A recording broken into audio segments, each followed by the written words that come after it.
Hi hello മക്കളെ, welcome back to another video of X and Y learning. So നിങ്ങൾ കുറേ ആൾക്കാർ എന്നോട് ചോദിച്ചൊരു മെയിൻ കാര്യമാണ് ഞാൻ ഈ വീഡിയോയിൽ ചെയ്യാൻ പോകുന്നത്. യെസ്, ഓണം എക്സാമിന്റെ അൾട്ടിമേറ്റ് സ്റ്റഡി ഷെഡ്യൂൾ കുറേ സ്റ്റുഡൻസ് ആയി ചോദിക്കുന്നുണ്ട്. ഫൗണ്ടേഷൻ കോഴ്സത്തെ സ്റ്റുഡൻസ് ചോദിക്കുന്നുണ്ട്, അല്ലാതെയും കുറേ ആൾക്കാർ ചോദിച്ചു മാം ഓണം എക്സാം എത്തി, എന്തെങ്കിലും ഒരു ഷെഡ്യൂൾ പറഞ്ഞു തരും, എങ്ങനെയാണ് ഇതൊക്കെ ഫുള്ള് ചെയ്ത് തീർക്കുക, എങ്ങനെയാണ് അത് പഠിച്ച് തീർക്കുക എന്നൊക്കെ കുറേ ആൾക്കാർ ചോദിച്ചു. അതിന് വേണ്ടിയാണ് ഞാൻ ഈ ഒരു വീഡിയോ ചെയ്യുന്നത്. ഓക്കെ ആണല്ലോ. സോ നമ്മൾ ഇതിൽ നോക്കുന്ന അൾട്ടിമേറ്റ് സ്റ്റഡി സ്ട്രാറ്റജിയാണ്. ഓണം എക്സാമിന് നിങ്ങൾക്ക് ഇത് മാത്രം മതി. ഇത് നിങ്ങൾ കറക്റ്റ് ആയിട്ട് ഫോളോ ചെയ്ത് കഴിഞ്ഞാൽ ഫുൾ A+ അല്ലെങ്കിൽ നിങ്ങൾ വിചാരിച്ച മാർക്ക് 90% 95% ഒക്കെ നിങ്ങൾക്ക് വാങ്ങാൻ വേണ്ടി പറ്റും. ഓക്കെ, സോ ഞാൻ ഈ സ്റ്റഡി ഷെഡ്യൂളിലേക്ക് പോകുന്നതിന് മുന്നേ എനിക്ക് നിങ്ങളോട് പറയാനുള്ള 3 ഗോൾഡൻ റൂളുകൾ ഉണ്ട്. ഓക്കെ, 3 ഗോൾഡൻ റൂളുകളാണ്. ഇതെല്ലാം സ്റ്റഡി ഷെഡ്യൂൾ അടുത്തതാണ്. ഓക്കെ, അതിന് മുന്നേ നിങ്ങൾ ചെയ്യേണ്ട ഇമ്പോർട്ടന്റ് കാര്യങ്ങളാണ്. Divide and conquer. അതായത് നിങ്ങൾക്ക് ടഫായിട്ട് തോന്നുന്ന, ഇപ്പോൾ ഓരോ സബ്ജക്ട് നിങ്ങൾക്ക് ടഫായിട്ട് തോന്നുന്ന ചാപ്റ്റേഴ്സ് ഉണ്ടാവും, ഈസി ആയിട്ടുള്ള ചാപ്റ്റേഴ്സ് ഉണ്ടാവും. അതിനെ വേർതിരിക്കുക. ടഫായിട്ടുള്ളതിന് കുറച്ച് അധികം സമയം കൊടുക്കുക. ഈസി ആയിട്ടുള്ളതിന് നിങ്ങൾ സമയം കൊടുക്കരുത് എന്നല്ല, പക്ഷെ എന്നാലും എന്താണ്, അവർക്ക് ഓവർ ടൈം കൊടുക്കാതെ ആ ടൈം കൊണ്ട് നിങ്ങൾ എന്ത് ചെയ്യുക, ടഫായിട്ടുള്ള സബ്ജക്ട്സിനോ അല്ലെങ്കിൽ ടഫായിട്ടുള്ള ചാപ്റ്റേഴ്സിനോ കൊടുക്കുക. അതിനനുസരിച്ച് വേണം നിങ്ങൾ ടൈം സെറ്റ് ചെയ്യാൻ. നിങ്ങൾ പഠിക്കുമ്പോൾ ഓവർ സമയം നിങ്ങൾ ഈസിയിലേക്ക് ചെലവഴിച്ച് കഴിഞ്ഞാൽ നിങ്ങൾക്ക് നന്നായിട്ട് അറിയാം, അതുകൊണ്ടാണ് ഈസി ആയത്. പക്ഷെ ടഫ് നിങ്ങൾ എന്തായിരിക്കും വേണ്ട, അത് വേണ്ടെന്ന് നിങ്ങൾ വിടും. അതായിരിക്കും ഇമ്പോർട്ടന്റ് കാര്യങ്ങളും. So divide and conquer. നിങ്ങൾ എന്ത് പഠിക്കുമ്പോൾ ഏതൊരു വലിയ, ഇപ്പൊ മാത്സിൽ കുറെ 3-4 ചാപ്റ്റേഴ്സ് ഒക്കെ ഉണ്ട്, എക്സാമിന് വരുന്നുണ്ട്. അപ്പൊ നിങ്ങൾക്ക് ഈസി ആയിട്ടുള്ളതിനെ നിങ്ങൾ പഠിക്കണം, ബട്ട് സ്റ്റിൽ ടഫ് ആയിട്ടുള്ളതിന് കുറച്ച് അധികം സമയം കൊടുക്കുക. അതിൽ ആ ഒരു ചാപ്റ്ററിൽ ഓരോ ടോപ്പിക്സിനെ തിരിച്ചിട്ട് ഓരോ ടോപ്പിക്കും മനസ്സിലാക്കി പഠിക്കുക. Okay, the 3 hour magic daily. ഇനി അങ്ങോട്ട് 13th എക്സാം, ഇനി ഓവർ ദിവസങ്ങളില്ല. അപ്പം ഡെയിലി അറ്റ്ലീസ്റ്റ്, ഇത് ലീസ്റ്റ് ആണ് ഈ 3 hour മാജിക് എന്ന് പറയുന്നത്. അറ്റ്ലീസ്റ്റ് 3 hour നിങ്ങൾ എന്തായാലും പഠിക്കണം. സ്കൂളുള്ള ദിവസങ്ങളാണെങ്കിൽ രാവിലെ 1 മണിക്കൂർ പഠിക്കുക, അത് കഴിഞ്ഞ് വന്നിട്ട് 2 മണിക്കൂർ പഠിക്കുക. 3 hour മിനിമം ആണ്. ഇതിന്റെ മുകളിൽ പഠിച്ചാൽ അത്രയും നല്ലത്, ബട്ട് സ്റ്റിൽ 3 hour എന്തായാലും പഠിക്കണം. ഓക്കെ അല്ലേ? Zero distraction. ഈ പഠിക്കുന്ന സമയത്ത് ഫോണ്, ടാബ്, ലാപ്ടോപ്പ് ഇതൊന്നും എടുത്ത് വെക്കാതെ, ഇത് നിങ്ങൾക്ക് ഇനി ആകെ 3-4 ദിവസമേ നിങ്ങളുടെ എക്സാമിന് ബാക്കിയുള്ളൂ. അപ്പം ഈ ഒരു സമയത്ത് ഫോണും ലാപ്ടോപ്പൊക്കെ നോക്കിയുള്ള പഠിത്തം നിർത്താം. നിങ്ങളുടെ നോട്ട്, നിങ്ങൾ ഉണ്ടാക്കി വെച്ച നോട്ട്സ്, അതിനനുസരിച്ചിട്ടുള്ള ടെക്സ്റ്റ് ഇതൊക്കെ വെച്ചിട്ട് നിങ്ങൾ പഠിക്കുക. ഓക്കെ, ഫോണിൽ നിങ്ങൾ മേ ബി എന്താക്കായിരിക്കും, യൂട്യൂബിലെ വീഡിയോസ് കണ്ടിട്ടൊക്കെ ആയിരിക്കും പഠിക്കുന്നത്, ബട്ട് സ്റ്റിൽ എന്താ, നിങ്ങൾ ഡിസ്ട്രാക്റ്റഡ് ആവും. ഒരു വീഡിയോ കഴിയുമ്പോഴത്തേക്ക് എനിക്ക് കുറച്ചു നേരം ഇൻസ്റ്റാഗ്രാമിൽ പോയി നോക്കിയിട്ട് വരാം എന്ന് നിങ്ങൾ പോകും. അതുകൊണ്ട് നിങ്ങൾ ഇനിയിപ്പോൾ യൂട്യൂബ് നോക്കി പഠിക്കുകയാണെങ്കിൽ പോലും സ്ട്രിക്റ്റ് ആയിട്ട് ഫോളോ ചെയ്യുക. ആ വീഡിയോ കണ്ടു കഴിഞ്ഞാൽ പിന്നെ നിങ്ങൾ അതിനനുസരിച്ചുള്ള ക്വസ്റ്റ്യൻസ് ചെയ്യുക, അല്ലെങ്കിൽ അടുത്തതിലേക്ക് പോവുക. ഡിസ്ട്രാക്റ്റഡ് ആയി പോകരുത്. ഈ 3 മണിക്കൂറിൽ ഒരിക്കലും ഡിസ്ട്രാക്റ്റഡ് ആയിട്ട് പോകരുത്. ഓക്കെ അല്ലേ? അപ്പൊ ഇതാണ് ഗോൾഡൻ റൂൾ. നമ്മുടെ ആ ഒരു സ്റ്റഡി ഷെഡ്യൂളിന് മുന്നേ എനിക്ക് പറയാനുള്ള 3 കാര്യങ്ങൾ ഇതാണ്. യെസ്, ഇത് കറക്റ്റ് ആയിട്ട് ഫോളോ ചെയ്യുന്ന ഉറപ്പുവരുത്തുക. എന്നാലേ ആ ഒരു നല്ല മാർക്ക് കിട്ടുള്ളൂ, വെറുതെ കിട്ടില്ല അല്ലെ? ഹാർഡ് വർക്ക് വളരെ ഇമ്പോർട്ടന്റ് ആണ്. സ്മാർട്ട് ആയിട്ട് ഹാർഡ് വർക്ക് ചെയ്യാം. യെസ്, അപ്പൊ നമ്മൾ സ്റ്റഡി ഷെഡ്യൂൾ പറയുന്നതിന് മുന്നേ ഞാൻ ഇതിനെ 3 ഫേസ് ആക്കി തിരിച്ചിട്ടുണ്ട്. സോ നിങ്ങൾ എപ്പോഴാണോ ഈ വീഡിയോ കാണുന്നത് അതിനനുസരിച്ച് നിങ്ങൾക്ക് ഈ ഫേസസ് ആയി തിരിക്കാം. 3 ഫേസസ് ആണ്. Phase 1, phase 2 and phase 3. എന്താണ് phase 1? The heavy lifters. Heavy lifters എന്ന് പറഞ്ഞാൽ നിങ്ങൾക്ക് ടഫ് ആയിട്ടുള്ളത്, കൂടുതൽ ആൾക്കാർക്കും ടഫ് ആയിട്ടുള്ള സബ്ജക്ട്സ് ആയിരിക്കും ഞാൻ എഴുതിയത് കേട്ടോ. മാത്സ്, ഫിസിക്സ്, കെമിസ്ട്രി ഒക്കെ ആയിരിക്കും കൂടുതൽ ആൾക്കാർക്കും ടഫ് ആയിട്ടുള്ളത്. ഓക്കെ, ഒരു 90% ആൾക്കാർക്ക് ഇതായിരിക്കും ടഫ്. അപ്പൊ നിങ്ങൾ കുറച്ചധികം സമയം നിങ്ങളുടെ ആ ഒരു ഫുൾ സ്റ്റഡി ഷെഡ്യൂളിന്റെ ഞാൻ 3 ഫേസ് ആക്കി തിരിക്കാൻ പറഞ്ഞു അല്ലെ? അപ്പൊ നിങ്ങൾക്ക് നിങ്ങൾ ആദ്യത്തെ ആ ഒരു ഫേസ് 1-ൽ, അതായത് അധികം സമയം കൊടുക്കേണ്ട ആൾക്കാരാണ് ആരൊക്കെ? ഈ മാത്സ്, ഫിസിക്സ്, കെമിസ്ട്രി എന്നപോലെ കുറെ ക്വസ്റ്റ്യൻസ് സോൾവ് ചെയ്യുന്നത്, ഇക്വേഷൻസ് വരുന്നത്, ഇക്വേഷൻസ് ഡെറിവേഷൻസ് അല്ലെ? ഹയർ ക്ലാസ്സസ് 9th 10th ഒക്കെ പഠിക്കുന്ന കുട്ടികൾക്ക് ഡെറിവേഷൻസ് ഒക്കെ ഉണ്ട്, എങ്ങനെയാണ് ആ ഫോർമുല വന്നത് എന്നൊക്കെ പഠിക്കാനുണ്ടാവും. അതൊക്കെ എക്സാമിന് ചോദിക്കുന്നതും ആയിരിക്കും. അപ്പൊ എന്ത് ചെയ്യുക, ഇങ്ങനെ ഈ ഒരു ഫോക്കസ് ചെയ്യേണ്ടത് നമ്മൾ ഈ ടഫ് സബ്ജക്റ്റിലേക്കാണ്. ഫോർമുലാസും ഇക്വേഷൻസ് ഒക്കെ അല്ലെ? ചില ഓരോ ക്വസ്റ്റ്യൻ ചെയ്യാൻ മേ ബി കുറച്ച് ഫോർമുലാസ് ഉണ്ടാവും. ആ ഫോർമുലാസ് ഒരു ചെറിയ നോട്ടിൽ എഴുതി വെക്കുക. അതുപോലെ ഇക്വേഷൻസിന്റെ ഡെറിവേഷൻസ് എഴുതി തന്നെ പഠിക്കുക. വായിച്ച് പഠിക്കലല്ല. മാത്സ്, ഫിസിക്സ്, കെമിസ്ട്രി ഒന്നും ഒരിക്കലും വായിച്ച് പഠിക്കരുത്. പഠിക്കുന്ന സമയത്ത് ഒരിക്കലും വായിച്ച് പഠിക്കരുത്. ഡെറിവേഷൻസ് ഒക്കെ കൃത്യമായിട്ട് എഴുതി നോക്കുക. ആൻഡ് എന്താക്കുക, ആ ഒരു ഫോർമുലാസ്, ഡെറിവേഷൻസ്, ഐഡന്റിറ്റികൾ, ചില ഇമ്പോർട്ടന്റ് പ്രോപ്പർട്ടീസ് ഒക്കെ ഒരു കുഞ്ഞു നോട്ടിലേക്ക് എഴുതി വെക്കുക. എല്ലാം എഴുതണം എന്നല്ല, ഓരോ ഇങ്ങനെ നിങ്ങൾക്ക് വേണ്ട കാര്യങ്ങൾ, അതായത് ഇമ്പോർട്ടന്റ് ആണെന്ന് നിങ്ങൾക്ക് തോന്നുന്ന കാര്യങ്ങൾ വളരെ കുഞ്ഞു സെന്റൻസസ് ആക്കി അത് എഴുതി വെക്കുക. ഡെറിവേഷൻസും ക്വസ്റ്റ്യൻസ് ഒക്കെ കറക്റ്റ് ആയിട്ട് ഫുൾ ആയിട്ട് ചെയ്ത് നോക്കുക. സ്റ്റെപ്പ് ബൈ സ്റ്റെപ്പ് ചെയ്ത് നോക്കാനുള്ള സമയമാണ് ഈ ഫേസ് 1. കാരണം എക്സാംസിന്റെ ഇടയിൽ അല്ലെ, ചിലപ്പോൾ മാത്സ് കഴിഞ്ഞ് പിറ്റേ ദിവസം ഫിസിക്സ് കഴിഞ്ഞ് 2 days കഴിഞ്ഞിട്ടായിരിക്കും മാത്സ്. ആ ഒരു 2 days അല്ലെങ്കിൽ 1 day ഫുള്ള് ക്വസ്റ്റ്യൻസ് സോൾവ് ചെയ്യാൻ പറ്റില്ല. അപ്പം ഈ ഒരു ഫേസിൽ നമ്മൾ എക്സാം തുടങ്ങുന്നതിന് മുന്നേ ഉള്ള ആ ഒരു ഫേസിൽ എന്താക്കാം, അതൊക്കെ ചെയ്ത് തീർക്കണം. ഓക്കെ അല്ലേ? യെസ്. അത് കഴിഞ്ഞ് വരുന്നതാണ് ഫേസ് 2, സ്കോറിംഗ് സോൺ. കൂടുതൽ ആൾക്കാർക്കും അല്ലെ, സോഷ്യൽ സയൻസ് ചില ആൾക്കാർക്ക് ടഫ് ആയിരിക്കും, എന്നാൽ പോലും സോഷ്യൽ സയൻസും ബയോളജിക്ക് എന്ത് നമ്മൾ ചെയ്താൽ മതി, വായിച്ചാൽ മതി, എഴുതി നോക്കേണ്ട ആവശ്യമില്ല അല്ലെ? വായിച്ച് മനസ്സിലാക്കാനുള്ളതാണ് സോഷ്യൽ സയൻസും ബയോളജി. അപ്പൊ ഫേസ് 2 2-ൽ നിങ്ങൾ ഈ 2 സബ്ജക്ട്സ് ഇങ്ങനത്തെ സബ്ജക്ട്സിലേക്കാണ് കോൺസെൻട്രേറ്റ് ചെയ്യേണ്ടത്. സോഷ്യൽ സയൻസ്, ബയോളജി, സയൻസ് പോലുള്ള ചില സബ്ജക്ട്സിലേക്കൊക്കെ അത് കുറച്ചുകൂടി നിങ്ങൾക്ക് വായിച്ചാൽ മതി. നിങ്ങൾ ചെയ്ത് നോക്കേണ്ട സമയമല്ല, അപ്പൊ അത്രയും ടൈം നിങ്ങൾക്ക് വേണ്ടി വരില്ല. അപ്പൊ അതെന്താ ചെയ്യണം വെച്ചാൽ കുറേ തവണ വായിക്കണം. ഇപ്പൊ സോഷ്യൽ സയൻസും ഒക്കെ എന്താ കുറേ തവണ വായിച്ചാലേ ഇത് എന്താവുള്ളൂ, നമുക്ക് കറക്റ്റ് ആയിട്ട് നമ്മുടെ മൈൻഡിൽ നിന്ന് ഉണ്ടാവുള്ളൂ. അതുപോലെ ചില ഇയറുകൾ അതൊക്കെ എന്താക്കുക, ഷോർട്ട് നോട്ട്സ് ആയിട്ട് നമ്മൾ ചെയ്യാം. നോട്ട് ഡൗൺ മെയിൻ പോയിന്റ്സ് അല്ലെ. ഇപ്പൊ സോഷ്യൽ സയൻസിൽ ഒരു ചാപ്റ്റർ എടുക്കുമ്പോൾ അതിൽ മെയിൻ ആയിട്ട് ആരൊക്കെയാണ് ആ ഹിസ്റ്റോറിയൻസ് വന്നിട്ടുള്ളത്, അതുപോലെ ഇയർ ഏതൊക്കെയാണ് എന്നൊക്കെ നമ്മൾ കുറച്ച് ഇമ്പോർട്ടന്റ് ആയിട്ടുള്ള കാര്യങ്ങൾ എന്താക്കുക അതൊരു ചെറിയ നോട്ടിലേക്ക് മാറ്റി വെക്കുക. അതുപോലെ തന്നെ ബയോളജിയിലും അല്ലെ, നിങ്ങളിപ്പോ ഒരു സെല്ലിനെ കുറിച്ച് പഠിക്കുകയാണെങ്കിൽ സെല്ലിന്റെ പാർട്സ് അതൊക്കെ വളരെ ഇമ്പോർട്ടന്റ് ആയിട്ടുള്ള കാര്യങ്ങളാണ്. അപ്പൊ അതൊക്കെ എന്താക്കുക വളരെ ഷോർട്ട് ആയിട്ട് നിങ്ങൾക്ക് മനസ്സിലാവുന്ന രീതിക്ക്, വേറെ ആർക്കും മനസ്സിലാവില്ല, നിങ്ങൾക്ക് പിന്നീട് വായിക്കുമ്പോൾ മനസ്സിലാവുന്ന രീതിക്ക് ഒരു ചെറിയ നോട്ടിലേക്ക് മാറ്റി വെക്കുക. ഓക്കെ, എഴുതി വെക്കുക. ഓക്കെ അല്ലേ.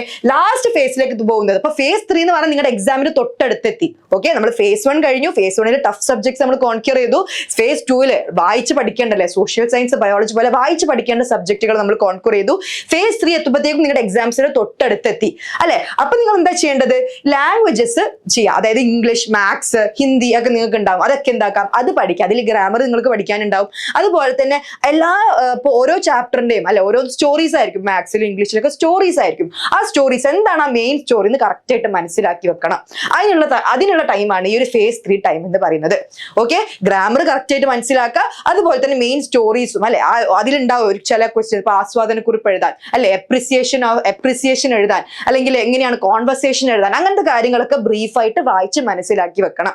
ഓക്കെ, ആൻഡ് ഓൾസോ എന്താണ് റിവിഷന്റെ ടൈമും കൂടിയാണ്. നമ്മൾ പഠിച്ചു വെച്ച അല്ലെ മാത്സ്, സോഷ്യൽ, ബയോളജിക്ക് നമ്മൾ പഠിച്ചു വെച്ച കാര്യങ്ങൾക്ക് നമ്മൾ കുഞ്ഞു കുഞ്ഞു നോട്ട്സ് ആക്കി വെച്ചിട്ടുണ്ടായില്ലേ, അത് നിങ്ങൾക്ക് റിവൈസ് ചെയ്യാം. അപ്പൊ നിങ്ങൾ എന്താക്കുക, ഇപ്പോൾ കുറച്ചു നേരം ഇംഗ്ലീഷ് പഠിച്ചു കഴിഞ്ഞിട്ടുണ്ടെങ്കിൽ ഇടയിൽ എന്താക്കുക, മാത്സിന്റെ നമ്മുടെ ആ ഒരു ഇക്വേഷൻസ്, ഫോർമുലാസ് ഒന്ന് ജസ്റ്റ് എടുത്ത് വായിച്ചു നോക്കുക അല്ലെ. ആദ്യത്തെ 2 നിങ്ങൾക്ക് ടഫായി തോന്നിയ നിങ്ങൾ ചെയ്ത് വെച്ചതാണ് മുന്നേ, വീണ്ടും ചെയ്യാനല്ല, നിങ്ങൾ ചെയ്ത് വെച്ച ക്വസ്റ്റ്യൻസ് വീണ്ടും നോക്കുക. ഓക്കെ, ഇത് ടഫായിരുന്നു, ഇതിൽ എന്തായിരുന്നു എനിക്ക് ടഫായിട്ടുള്ളത്, ഓക്കെ അത് മനസ്സിലാക്കുക.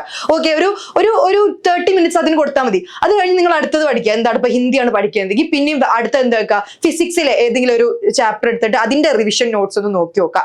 ഓക്കെ, ഇങ്ങനെയാണ് നിങ്ങൾ ആക്റ്റീവ്ലി റിവൈസ് ചെയ്തത്. വീണ്ടും ഫുൾ ഇരുന്ന് ചെയ്യലല്ല, റിവിഷൻ നിങ്ങൾ ചെയ്ത് വെച്ചാൽ നിങ്ങൾ മാറ്റി വെച്ച ക്വസ്റ്റ്യൻസ് അല്ലെങ്കിൽ നിങ്ങൾ ചെയ്ത് വെച്ച സ്മോൾ നോട്ട്സ് അല്ലെ ഷോർട്ട് നോട്ട്സ് ആക്കി വെച്ചത് അത് നിങ്ങൾ റിവൈസ് ചെയ്യുക. അപ്പൊ ഇങ്ങനെയാണ് നമ്മൾ phase 1, phase 2, phase 3 ആക്കി തിരിച്ച് നിങ്ങൾ പഠിക്കേണ്ടത്. ഓക്കെ, ഇത് നിങ്ങൾ കറക്റ്റ് ആയിട്ട് ഫോളോ ചെയ്ത് കഴിഞ്ഞാൽ നിങ്ങൾക്ക് എന്തായാലും അടിപൊളിയായിട്ട് സ്കോർ ചെയ്യാൻ വേണ്ടി പറ്റും.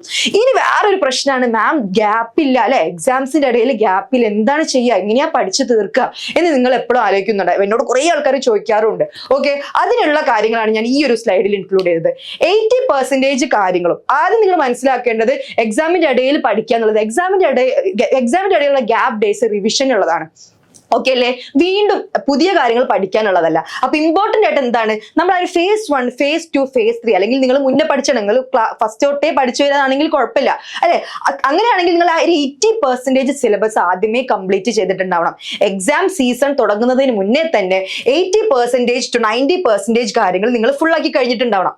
ഓക്കെ അല്ലേ. അപ്പം അറ്റ്ലീസ്റ്റ് 80 to 90% എങ്കിലും ഫുൾ ആവണം. 100% കംപ്ലീറ്റ് ആൾക്കാരാണെങ്കിൽ അത്രയും നല്ലത്.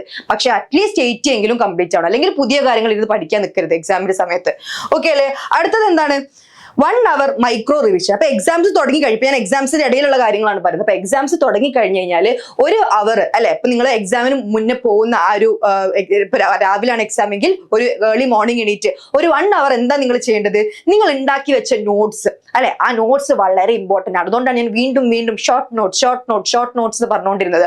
ആ ഷോർട്ട് നോട്ട്സ് നോക്കുക, അത് മാത്രം നോക്കിയാൽ മതി. എക്സാമിന് അന്ന് രാവിലെ പോവുക, അല്ലെങ്കിൽ നിങ്ങൾക്ക് ഇപ്പൊ ഇന്ന് എക്സാം കഴിഞ്ഞ് നാളെ തന്നെ എക്സാം ആണ്, ഇനി സമയമില്ല പഠിക്കാനെങ്കിൽ ആ ഒരു 1 hour മൈക്രോ റിവിഷൻ, അതിലെന്താണ് നിങ്ങൾ ഉണ്ടാക്കി വെച്ച ഷോർട്ട് നോട്ട്സ് നിങ്ങൾ കറക്റ്റ് ആയിട്ട് നന്നായിട്ട് റീഡ് ചെയ്ത് നോക്കുക. അത് മതി, വീണ്ടും ഫുൾ ഇരുന്ന് വായിക്കൊന്നും വേണ്ട അല്ലെ. ഷോർട്ട് നോട്ട്സിൽ എന്താ, നിങ്ങൾ എല്ലാ കാര്യങ്ങളും കുഞ്ഞു കാര്യങ്ങളായിട്ട് നിങ്ങൾക്ക് മനസ്സിലാവുന്ന രീതി നിങ്ങൾ പോയിന്റ് ആക്കി കൊടുത്തിട്ടുണ്ട്, അത് മതി. ഓക്കെ അല്ലേ. 0 ന്യൂ ടോപ്പിക്സ്. ഞാൻ പറഞ്ഞതുപോലെ പുതിയ കാര്യങ്ങൾ പഠിക്കാൻ നിൽക്കരുത്. ഓക്കെ, നിങ്ങൾക്ക് മേ ബി തോന്നുന്നുണ്ടാവും ഏതെങ്കിലും ഒരു ഭാഗം കാണുമ്പോൾ നിങ്ങൾ നോക്കിയിട്ടുണ്ടാവില്ല അത്, പക്ഷെ ആ ഭാഗം കാണുമ്പോൾ നിങ്ങൾക്ക് തോന്നുകയാണ് അയ്യോ ഇത് വരാൻ ചാൻസ് ഉണ്ടല്ലോ. അത് കുഴപ്പമില്ല, നമുക്ക് ബാക്കി നമ്മൾ ഫുള്ള് സെറ്റാക്കി വെച്ചിട്ടുണ്ട്. നിങ്ങൾ ഒരു പുതിയ ടോപ്പിക് നാളെ നാളത്തെ പരീക്ഷയ്ക്ക് വേണ്ടി ഇന്ന് രാത്രി നിന്ന് നോക്കിക്കഴിഞ്ഞാൽ എന്തായാലും നിങ്ങൾക്ക് അത് നാളെ മേ ബി എഴുതാൻ പറ്റിയെന്ന് വരില്ല. ഇനി മേ ബി ആ ഒരു ക്വസ്റ്റ്യൻ എഴുതാൻ പറ്റിയാൽ പോലും നിങ്ങൾ റിവൈസ് ചെയ്യാത്തത് കൊണ്ട് നിങ്ങൾ മുന്നേ പഠിച്ചു വെച്ച ആ ഒരു ടോപ്പിക് കൊണ്ടും നിങ്ങൾക്ക് ഉപകാരം ഉണ്ടാവില്ല അല്ലെ. ഒരു ക്വസ്റ്റ്യൻ എഴുതി നിങ്ങൾക്ക് ചെയ്യാൻ പറ്റുന്നുണ്ടാവും, പക്ഷെ റിവൈസ് ചെയ്യാത്തത് കൊണ്ട് റിവിഷൻ ആണ് വളരെ ഇമ്പോർട്ടന്റ്. നിങ്ങൾ 80% കംപ്ലീറ്റ് ചെയ്ത് വെച്ചിട്ടുണ്ട്. അപ്പൊ 80% നിങ്ങൾ റിവൈസ് ചെയ്യുന്നതാണോ അല്ലെങ്കിൽ ഒരു ബാക്കി വരുന്ന ഒരു 5% 10% ഒരു ക്വസ്റ്റ്യൻ ചെയ്യുന്നതാണോ കാര്യം? അല്ല, 80% കാര്യം നിങ്ങൾ പഠിച്ചു കഴിഞ്ഞതാണ്. അത് റിവൈസ് ചെയ്ത് നിങ്ങൾക്ക് അത്രയും നല്ല രീതിയിൽ ചെയ്യാൻ വേണ്ടി പറ്റും. ഓക്കെ അല്ലേ? Last post exam reset. അപ്പം അതിന് മുന്നേ എന്താ ഉള്ളത്? അതിന് മുന്നേ zero new topic post exam reset. എന്താണ് പോസ്റ്റ് എക്സാം റീസെറ്റ്? ഇന്ന് എക്സാം കഴിഞ്ഞ് നമ്മൾ വന്നു, ഒരു മണിക്കൂർ നമ്മൾ ഒന്ന് റെസ്റ്റ് എടുക്കുക. അപ്പൊ മേ ബി നിങ്ങൾക്ക് മാത്സ് എക്സാം ആണ് ചിലപ്പോൾ ടഫ് ആയിട്ടുണ്ടാവും, അല്ലെങ്കിൽ സോഷ്യൽ സെറ്റ്സ് ആണെങ്കിൽ ചിലപ്പോൾ കുറച്ച് ടഫ് ആയിട്ടുണ്ടാവാം അന്നത്തെ ഒരു എക്സാം. പക്ഷെ പിറ്റേന്ന് തന്നെ നിങ്ങൾക്ക് അടുത്ത എക്സാം ഉണ്ട്, അല്ലെങ്കിൽ 1 ഡേ കഴിഞ്ഞാൽ നിങ്ങൾക്ക് വീണ്ടും എക്സാം ഉണ്ട്. അപ്പൊ ഞാൻ ഇത്രയും പഠിച്ചല്ലോ, സോഷ്യൽ സയൻസ് എന്നിട്ട് എനിക്ക് എന്താ ഇത്രയും നന്നായിട്ട് ചെയ്യാൻ പറ്റാത്തത്, അല്ലെങ്കിൽ മാത്സ് എന്താ എനിക്ക് ഇത്ര ചെയ്യാൻ പറ്റാത്തത് വെച്ചാൽ സങ്കടപ്പെടാതിരിക്കുക. അത് ബോധർ ചെയ്യണ്ട, അത് കഴിഞ്ഞു. നമ്മൾ എന്താക്കുക, 1 അവർ നമ്മളൊന്ന് നന്നായിട്ട് റിലാക്സ് ചെയ്യുക, ഒന്ന് കിടന്നുറങ്ങി എണീക്കണം, ഒന്ന് റിലാക്സ് ചെയ്യുക, നല്ല ചായ ഒക്കെ കുടിച്ച് അടുത്തതിന് വേണ്ടി ഇരിക്കുക. അടുത്ത നമ്മുടെ മൈക്രോ റിവിഷൻ, നമ്മുടെ എല്ലാ കാര്യങ്ങളും സെറ്റ് ആണ് അല്ലെ. അപ്പൊ അടുത്ത എക്സാമിന് വേണ്ടിയിട്ട് അപ്പൊ തന്നെ നമ്മൾ 1 അവർ എന്തായാലും നിങ്ങൾ റെസ്റ്റ് എടുക്കുക. ഒന്ന് എല്ലാവരോടൊക്കെ സംസാരിച്ച് ഒന്ന് റെസ്റ്റ് എടുത്ത്, സാരമില്ല ഇന്നത്തെ ടഫ് ആണെങ്കിൽ കുഴപ്പമില്ല, ഇനിയിപ്പോ ഈസി ആണെങ്കിലും ഈസി ആണല്ലോ, ഇപ്പൊ നാളത്തത് ഈസി ആയിരിക്കും അങ്ങനെ വിചാരിക്കരുത്. ഈസി ആണെങ്കിലും ഓക്കെ, സമാധാനം ഉണ്ട്, ഞാൻ പഠിച്ചതുകൊണ്ട് എനിക്ക് നന്നായിട്ട് എഴുതാൻ പറ്റി, ഈസിയായി എഴുതാൻ പറ്റി. ഓക്കെ, അപ്പൊ 1 അവർ റെസ്റ്റ് എടുത്തിട്ട് അടുത്തത് പഠിക്കാൻ വേണ്ടി ഇരിക്കണം. അതും ഇമ്പോർട്ടന്റ് ആണ്. ഇന്ന് ഈസി ആയല്ലോ എന്ന് വെച്ചാൽ കുറെ ആൾക്കാരുണ്ടായി, ഇപ്പൊ നാളത്തത് ഈസി ആയിരിക്കും, എന്തെങ്കിലുമൊക്കെ ചെയ്യാം, ഞാൻ ഫുള്ള് പഠിച്ചിട്ടുണ്ടെന്ന് വിചാരിക്കരുത്. റിവിഷൻ ഇമ്പോർട്ടന്റ് ആണ്, അപ്പൊ റിവൈസ് ചെയ്യണം. ഓക്കെ അല്ലേ? സോ ഇനി വേറൊരു കാര്യം കൂടെ, മാത്സ്. ഞാൻ മാത്സ് ഫാക്കൽറ്റി ആണ്, അപ്പൊ എന്തായാലും എനിക്ക് മാത്സ് വളരെ എന്റെ പ്രിയപ്പെട്ട ഒരു കാര്യമാണ്. അപ്പൊ അതുകൊണ്ട് പക്ഷെ മാത്സ് ആണ് കുറെ ആൾക്കാർക്കും ടഫ്. അപ്പൊ അതിന് വേണ്ടി കുറച്ച് ഹാക്സും കൂടെ ഞാൻ പറഞ്ഞുതരാം. അപ്പൊ എന്തൊക്കെ ഞാൻ പറഞ്ഞു? സ്റ്റഡി ഷെഡ്യൂൾ ഞാൻ പറഞ്ഞു കഴിഞ്ഞു, 3 ഫേസ് ആക്കി തിരിച്ചു. അത് കഴിഞ്ഞ് നമ്മൾ ഗ്യാപ്പ് ഇല്ലാത്തതിന്റെ പ്രശ്നം നമ്മൾ തീർത്തു അല്ലെ. നമ്മൾ കറക്റ്റ് ആയിട്ട് റിവിഷൻ നോട്ട്സ് ഒക്കെ ക്ലിയർ ആക്കി ഉണ്ടാക്കിയത് കൊണ്ട് എനിക്ക് പ്രശ്നമില്ല, ഗ്യാപ്പ് ഇല്ലെങ്കിലും പ്രശ്നമില്ല, ഞാൻ ഈ ക്വിക്ക് റിവിഷൻ ചെയ്തിട്ട് പോകും. ഓക്കെ അല്ലേ? യെസ്. ഇനി മാത്സിന് വേണ്ടിയിട്ട് ഫോർമുല ബ്ലൂ പ്രിന്റ്, അതാണ് ഇമ്പോർട്ടന്റ്. ഇതും ഞാൻ എന്താ പറയുന്നത്, നിങ്ങൾക്ക് ഇപ്പോൾ ഗ്യാപ്പ് ഇല്ല അല്ലെ, മാത്സിന് മേ ബി ഒരു ഡേ ഉള്ളൂ, അല്ലെങ്കിൽ ഡേ ഇല്ല അല്ലെ, ഒരു ഹാഫ് ഡേ ഉള്ളൂ നിങ്ങൾക്ക് പഠിക്കാനെങ്കിൽ പോലും ഈ കാര്യങ്ങൾ നിങ്ങൾ ചെയ്താൽ മതി. എന്തൊക്കെയാണ്? Formula blue print. Formula sheet നമ്മൾ ഉണ്ടാക്കി വെച്ചിട്ടുണ്ട്. ഞാൻ പറഞ്ഞു ഫോർമുലാസ്, ഐഡന്റിറ്റീസ്, പ്രോപ്പർട്ടീസ്, ഇതിന്റെയൊക്കെ നമ്മൾ റിവിഷൻ നോട്ട്സ് നമ്മൾ ഉണ്ടാക്കി വെച്ചിട്ടുണ്ട്. അത് വായിച്ചു നോക്കുക, അതിലെ ഡെറിവേഷൻസ് വായിച്ചു നോക്കുക. ഓക്കെ അല്ലേ? അത് കഴിഞ്ഞ് no pen just I rule. ഇനിയിപ്പോ ഒരു ഹാഫ് ഡേ ഉള്ളൂ അടുത്ത എക്സാമിന്, അതായത് മാത്സ് ആണ് പിറ്റേ ദിവസം, ഇനി ഒരു ഹാഫ് ഡേ ഉള്ളൂ നിങ്ങൾക്ക് പഠിക്കാനെങ്കിൽ എല്ലാം ഇരുന്ന് ചെയ്ത് നോക്കാനുള്ള ടൈം നിങ്ങൾക്ക് ഉണ്ടാവില്ല അല്ലെ. അപ്പൊ നമുക്ക് എന്താ വായിക്കാം. ഞാൻ എപ്പോഴും പറയുന്നത് മാത്സ് ചെയ്ത് പഠിക്കണമെന്നാണ്, പക്ഷെ നമുക്ക് റിവൈസ് ചെയ്യാനുള്ള ടൈമേ ഉള്ളൂ അല്ലെ, ഫുള്ള് ചെയ്യാനുള്ള സമയം ഉണ്ടാവില്ല. അപ്പൊ എന്താക്കുക, നിങ്ങൾ ഡീറ്റെയിൽ ആയിട്ട് നിങ്ങൾ തന്നെ എഴുതി വെച്ച നോട്ട്സ് ഉണ്ടാവുമല്ലോ അല്ലെ, നിങ്ങളുടെ സ്കൂളത്തെ നോട്ട്സ്, അല്ലെങ്കിൽ നിങ്ങളായിട്ട് തന്നെ പഠിക്കുമ്പോൾ ഉണ്ടാക്കി വെച്ച ക്വസ്റ്റ്യൻസ് അല്ലെ, ഓരോ ക്വസ്റ്റ്യൻസ് സോൾവ് ചെയ്ത് നിങ്ങൾ സ്റ്റെപ്പ് ബൈ സ്റ്റെപ്പ് ചെയ്ത നോട്ട്സ് നിങ്ങളുടെ കയ്യിലുണ്ടാവും. നിങ്ങൾ അത് വായിച്ചു നോക്കുക, എഴുതി നോക്കാനുള്ള ടൈം മേ ബി ഉണ്ടാവില്ല. അപ്പൊ അത് നന്നായി അണ്ടർസ്റ്റാൻഡ് ചെയ്ത് വായിക്കണം. വെറുതെ ഇങ്ങനെ വായിച്ചു പോവാന്നല്ല, അതിങ്ങനെ ഓരോ സ്റ്റെപ്പും എങ്ങനെ പോയതെന്ന്, അപ്പൊ എന്താ സ്റ്റെപ്പ് ബൈ സ്റ്റെപ്പ് നമ്മൾ എങ്ങനെയാണ് ക്വസ്റ്റ്യൻ സോൾവ് ചെയ്തത് എന്ന് മനസ്സിലാക്കിയിട്ട്, അപ്പൊ നമ്മൾ എന്താ പെൻ ഇല്ലാതെ ഐ വെച്ചിട്ട് നമ്മൾ ജസ്റ്റ് ഒന്ന് സ്കാൻ ചെയ്യുക, ഫുൾ ആയിട്ട് സ്കാൻ ചെയ്യുക, അടുത്ത പേജ് എടുക്കുക, ഫുൾ ആയിട്ട് സ്കാൻ ചെയ്യുക, എന്താ ചെയ്തത് നോക്കുക. അതിനുള്ള ടൈം എന്തായാലും ഉണ്ടാവും. ഓക്കെ അല്ലേ? ഇനി സൂപ്പർ സ്റ്റാർ ക്വസ്റ്റ്യൻസ് ഞാൻ പറയുന്നത് നിങ്ങൾക്ക് ചെയ്യുമ്പം ഹാർഡായിട്ട് തോന്നിയ ക്വസ്റ്റ്യൻസ് അല്ലെ, ഹാർഡായിട്ട് തോന്നിയ ക്വസ്റ്റ്യൻസ് എന്തായാലും നിങ്ങൾ മാർക്ക് ചെയ്ത് വെച്ചിട്ടുണ്ടാവും. ആ ക്വസ്റ്റ്യൻസ് എന്തായാലും ചെയ്ത് തന്നെ നോക്കണം, വായിക്കലല്ല, അത് ചെയ്ത് നോക്കണം. ഹാർഡായിട്ട് നിങ്ങൾക്ക് തോന്നിയ ക്വസ്റ്റ്യൻസ്, അല്ലെങ്കിൽ ടീച്ചേഴ്സ് ഇമ്പോർട്ടന്റ് ആണ് എന്ന് പറഞ്ഞ ഭാഗങ്ങൾ, അതുപോലെ പ്രീവിയസ് ഇയർ ക്വസ്റ്റ്യനും നിങ്ങൾ നോക്കണം. ഓക്കെ, പ്രീവിയസ് ഇയർ ക്വസ്റ്റ്യൻ ഈ പഠിക്കുന്ന സമയത്ത് എപ്പോഴെങ്കിലും ഒക്കെ ഒന്ന് നിങ്ങൾ എന്താക്കുക, ഒന്ന് ജസ്റ്റ് ഒന്ന് നോക്കി നോക്കുക, ഏതൊക്കെ ഭാഗത്തു നിന്നാണ് കറക്റ്റ് ആയിട്ട് വന്നതെന്നൊന്ന് ജസ്റ്റ് നോക്കി നോക്കുക, അത് വളരെ നല്ലതാണ്. ഓക്കെ, അപ്പൊ ആ പ്രീവിയസ് ഇയർ ക്വസ്റ്റ്യൻസും എന്താക്കുക, ചെയ്ത് നോക്കാം. ഏതൊക്കെയാണ് ചെയ്ത് നോക്കേണ്ടത്? ഹാർഡ് ക്വസ്റ്റ്യൻസ് എന്തായാലും ചെയ്ത് നോക്കണം. അത് വായിക്കലല്ല, അത് ചെയ്ത് തന്നെ നോക്കണം, എന്നാലേ അത് എഴുതാൻ പറ്റുള്ളൂ. ഓക്കെ, അതുപോലെ പ്രീവിയസ് ഇയർ ക്വസ്റ്റ്യൻ എന്താക്കുക, നിങ്ങൾ സ്വന്തം ഒന്ന് ചെയ്ത് നോക്കുക. അതിലെന്തെങ്കിലും മിസ്റ്റേക്സ് വരണമെങ്കിൽ അതൊക്കെ മനസ്സിലാക്കിയിട്ട് ആ ഒരു ഇതാണ് ഈ ഒരു ഹാഫ് ഡേ, അല്ലെങ്കിൽ ആ ഒരു എക്സാംസിന്റെ ഇടയിലുള്ള ഒരു വൺ ഗ്യാപ്പ് ഡേ എന്നൊക്കെ പറയുന്നത്. ഇനി ലാസ്റ്റ് ആയിട്ട് വാച്ച് ഔട്ട് കാൽക്കുലേഷൻ ട്രാപ്സ്. എപ്പോഴും മാത്സിൽ വരുന്ന പ്രശ്നങ്ങളാണ് ഈ പ്ലസ് മൈനസ് മാറിപ്പോവുക, അതുപോലെ ഡിവിഷൻ മൾട്ടിപ്ലിക്കേഷൻ ആവുക, ബ്രാക്കറ്റ്സ് സോൾവ് ചെയ്യുമ്പോൾ പുറത്തേക്ക് വരുമ്പോൾ ബ്രാക്കറ്റ്സ് നിങ്ങൾ ഒഴിവാക്കുമ്പോൾ കാൽക്കുലേഷൻ മിസ്റ്റേക്ക് വരുന്നത് എപ്പോഴും വരുന്നതാണ്. എന്റെ സ്റ്റുഡൻസ്, ഞാൻ എപ്പോഴും പഠിക്കുമ്പോൾ കുറേ ആൾക്കാർക്ക് വരുന്ന ഒരു പ്രശ്നമാണ്. അപ്പൊ ഞാൻ എപ്പോഴും പറയും, ക്വസ്റ്റ്യൻ കറക്റ്റ് ആയിട്ട് റീഡ് ചെയ്യുക, ബ്രാക്കറ്റ്സ് മനസ്സിലാക്കുക, മൈനസ് പോസിറ്റീവ് ഒക്കെ കറക്റ്റ് ആയിട്ട് നോക്കണം. ഓക്കെ, അപ്പൊ കാൽക്കുലേഷൻ മിസ്റ്റേക്സ് ഒഴിവാക്കാൻ കറക്റ്റ് ആയിട്ട് ശ്രദ്ധിക്കുക. എപ്പോഴും എക്സാംസ് എഴുതുമ്പോഴും നിങ്ങൾ ക്വസ്റ്റ്യൻ സോൾവ് ചെയ്ത് പഠിക്കുമ്പോഴും കാൽക്കുലേഷൻ മിസ്റ്റേക്സ് എവിടെയാണ് നിങ്ങൾക്ക്, മേ ബി ചില ആൾക്കാർ എപ്പോഴും ബ്രാക്കറ്റ്സ് ഓപ്പൺ ചെയ്യുമ്പോഴായിരിക്കും തെറ്റ് വരുത്തുന്നത്. അല്ലെങ്കിൽ മൈനസും പ്ലസും മൾട്ടിപ്ലൈ ചെയ്യുമ്പോൾ എന്താണ് വരുന്നത്, അല്ലെങ്കിൽ ഡിവിഷനും മൾട്ടിപ്ലിക്കേഷൻ കുറെ ആൾക്കാർക്ക് ബുദ്ധിമുട്ട് വരുന്നുണ്ടാവും. അപ്പൊ അത് നിങ്ങൾ എന്താക്കുക, അതിലേക്ക് ഫോക്കസ് ചെയ്യുക ഈ ഒരു കുറച്ച് ടൈം. അപ്പൊ അത് കറക്റ്റ് ആയിട്ട് നോട്ട്. ഞാൻ ഇവിടെ തെറ്റ് വരുത്തുന്നുണ്ട്, അപ്പൊ എക്സാം എഴുതുമ്പോൾ ഞാൻ ശ്രദ്ധിക്കണം ഇവിടെ ഞാൻ തെറ്റ് വരുത്തുന്നുണ്ടെന്ന് കറക്റ്റ് ആയിട്ട് നിങ്ങൾക്കൊരു ബോധ്യം ഉണ്ടാവണം. ഓക്കെ അല്ലേ? അപ്പൊ എന്താണ്, ഇവിടെ ഒന്നും എന്താക്കരുത്, പുതിയ കാര്യത്തിലേക്ക് പോകരുത്, പുതിയ ടോപ്പിക്കിലേക്ക് പോകരുത്. എക്സാംസിന്റെ ഇടയിലാകുമ്പോൾ പുതിയ ടോപ്പിക്സിലേക്ക് പോവാതെ പഠിച്ച കാര്യങ്ങൾ നന്നായിട്ട് റിവൈസ് ചെയ്യുക, ഇമ്പോർട്ടന്റ് ക്വസ്റ്റ്യൻസ് നന്നായിട്ട് സോൾവ് ചെയ്യുക, ഹാർഡ് ക്വസ്റ്റ്യൻസ് സോൾവ് ചെയ്യുക. ആൻഡ് ഇത് വളരെ ഇമ്പോർട്ടന്റ് ആണ്, കാൽക്കുലേഷൻസ് ഒഴിവാക്കുക. നമ്മൾ എത്രയൊക്കെ ചെയ്തു തന്നാൽ അവസാനം ആൻസറിലേക്ക് നിങ്ങൾ പോകുമ്പോൾ നിങ്ങൾക്ക് മേ ബി ആ ഒരു വേ ഒക്കെ അറിയായിരിക്കും, പക്ഷെ നിങ്ങൾ ആ ഒരു ബ്രാക്കറ്റ് ചിലപ്പോൾ ഓപ്പൺ ചെയ്യുമ്പോൾ ഫുൾ തെറ്റിപ്പോയിട്ടുണ്ടാവും. അപ്പൊ അത് വളരെയധികം ശ്രദ്ധിക്കണം. സോ നിങ്ങൾക്ക് ഇനി ഇതുപോലെ മാത്സിനെ കുറച്ചുകൂടി ഡീറ്റെയിൽഡ് ആയിട്ടുള്ള വീഡിയോ നിങ്ങൾക്ക് വേണോ, മാത്സ് എങ്ങനെയാണ് മാം ചെയ്യേണ്ടത്, നിങ്ങൾ ഏത് ക്ലാസ്സിലാണ്? അപ്പൊ ക്ലാസ് 6 ആണ് മാം, ഞാൻ ക്ലാസ് 6-ലാണ്. മാത്സ് എങ്ങനെയാണ്, നമുക്ക് 4 ടോപ്പിക്സ് ആണ് അതിലുള്ളത്, അത് ഏതൊക്കെയാണ് നിങ്ങൾ കമന്റ് സെക്ഷനിൽ പറഞ്ഞാൽ എന്തായാലും അതിനെക്കുറിച്ചൊരു വീഡിയോ പെട്ടെന്ന് തന്നെ ചെയ്യാം. നിങ്ങൾ ക്ലാസ് 9-ലാണോ മാം, ട്രിഗ്നോമെട്രിയുടെ ഈ ഒരു ഭാഗം എനിക്ക് മനസ്സിലായിട്ടില്ല, ഓണം എക്സാമിന് വരുന്നുണ്ട്, അതൊന്ന് പറഞ്ഞുതരുമോ എന്ന് പറഞ്ഞാൽ നിങ്ങൾ കമന്റ് സെക്ഷനിൽ പറഞ്ഞാൽ എന്തായാലും അടുത്ത വീഡിയോ അതായിരിക്കും. ഓക്കെ അല്ലേ? സോ ഇതൊക്കെയായിരുന്നു നമുക്ക് ഈ ഒരു ഇതിൽ കവർ ചെയ്യാനുള്ളത്. Thank you so much for watching. All the best for your exam. നിങ്ങൾ അടിപൊളിയായിട്ട് ഈ ഒരു സ്ട്രാറ്റജി, ഈ ഒരു സ്റ്റഡി ഷെഡ്യൂൾ നിങ്ങൾ ഫോളോ ചെയ്താൽ അടിപൊളിയായിട്ട് നല്ല അടിപൊളി മാർക്ക് നിങ്ങൾക്ക് കിട്ടാൻ വേണ്ടി സാധിക്കും. സോ ഇതുപോലുള്ള അടിപൊളി വീഡിയോസിന് വേണ്ടി നിങ്ങൾ ഇപ്പൊ തന്നെ ചാനൽ സബ്സ്ക്രൈബ് ചെയ്യുക. ആൻഡ് ഇതുപോലെ മാത്ത് ഹാക്സും ഇതുപോലുള്ള ഗോൾഡൻ റൂളുകൾക്കൊക്കെ നിങ്ങളുടെ ഫ്രണ്ട്സിനും എന്താക്കുക, ഷെയർ ചെയ്ത് കൊടുക്കുക. അവരും നല്ല മാർക്ക് വാങ്ങട്ടെ, നിങ്ങളുടെ ഫ്രണ്ട്സ് അല്ലേ.